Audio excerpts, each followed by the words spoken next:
N'i bɛ fɛ ka muso karabani ka haru ye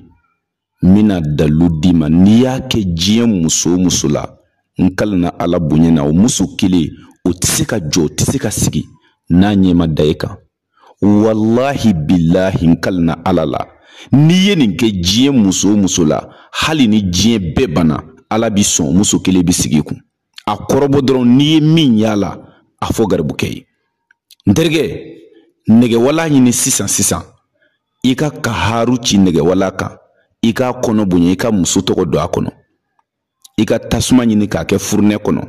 i kana nɛgɛwala in da a sanfɛ i y'a faamu n'i ye nɛgɛwala da sanfɛ i bɛ don so kɔnɔ i bɛ kɔlɔsi ta muru bi ɲɔgɔn danni nin de billahi n'i ye kɔlɔsi ta i b'a wurudi 1111 ya kaharu i b'a wurudi 1111 n'i ka muso ko hami n'i kilala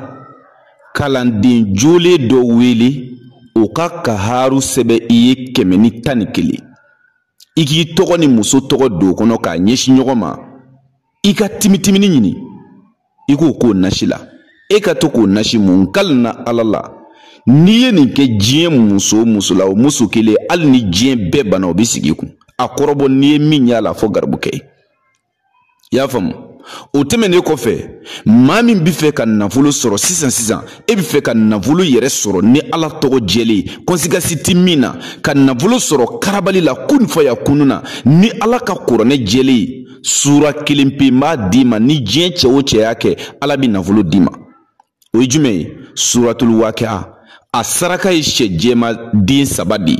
boli baara tɛ sitanɛ baara tɛ kafiriya baara tɛ n'i kɔni mago bi nafolo de la sur le champ iza wakati nafolo baara don n terikɛ ale baara an b'a kɛ mɔgɔw ye 30 de mais n'a ka di ye i b'i ka wari kilancɛ 15 sara n'i ka sɛden 3 sɔngɔ an bɛ baara kɛ baara jaabi sɔrɔlen kɔ i b'i ka wari tɔ sara i bɛ diɲɛ jamana o jamana i bɛ dugu o dugu ni e bɛ fɛ ka nafolo sɔrɔ kun faya kununa k'a sɔrɔ i ma sitanɛ baara kɛ i ma boli baara kɛ i ma kafiriya baara kɛ Ala tɔgɔ jɛlen conséquence tɛ min na tɔɔrɔ tɛ min kɔfɛ iza wakati nafolo baara don billahi siga foyi t'a la i y'a faamu i dan ye ka weleli kɛ an ka téléphone numéro la o ye +223 72 24 02 98 i bɛ diɲɛ jamana o jamana i bɛ dugu o dugu numéro kelen in de don +223 72 24 02 98 n'i ye nin numéro in wele i ni Konate yɛrɛ de bɛna ɲɔgɔn sɔrɔ i y'a faamu o tuma ni e mago bɛ nafolo baara yɛrɛ de la karabali la kun faya kununa n b'a kɛ cogo f'i ye n'i y'a kɛ billahi i b'a sɔrɔ siga t'a la wa kafiriya tɛ boli baara tɛ adamadenw sɛgɛnna tungarankew sɛgɛnna o tuma nin ye tiɲɛ dɔ dilen i ma billahi n'i ye nin kɛ i b'a ye e donna mori joli kan i donna karamɔgɔ joli kan n'i ma ɲɛ sɔrɔ foyi la min ko a ta ka di min ko a ta man di i y'a bɛɛ kɔrɔbɔ k'a lajɛ o tuma na n terikɛ yanni i k'i sigi k'i bolo fila da i sen kan k'i ma da nafolo baara yɛrɛ la bilen na Konate ka iza wakati baara kɔrɔbɔ k'a lajɛ minnu y'a kɛ u b'a dɔn billahi commentaire li tɛ yɛrɛ publicité tɛ mais n'i yɛrɛ y'a kɛ ni Ala y'a latigɛ don min i ye iza wakati baara kɛ billahi i bɛna dɔn ko tiɲɛna dɔnni bi kuranɛ kɔnɔ mais a dɔnbagaw de dɔgɔyala weleli kɛ dɔrɔn prévu dan ye e yɛrɛ k'a baara kɛ k'a lajɛ i ye min ye o fɔ weleli k'an ka numéro la +223 72 24 02 98 n bɛ dugawu kɛ bɛɛ ye wallahi billahi Ala b'a dɔn ne bi se min na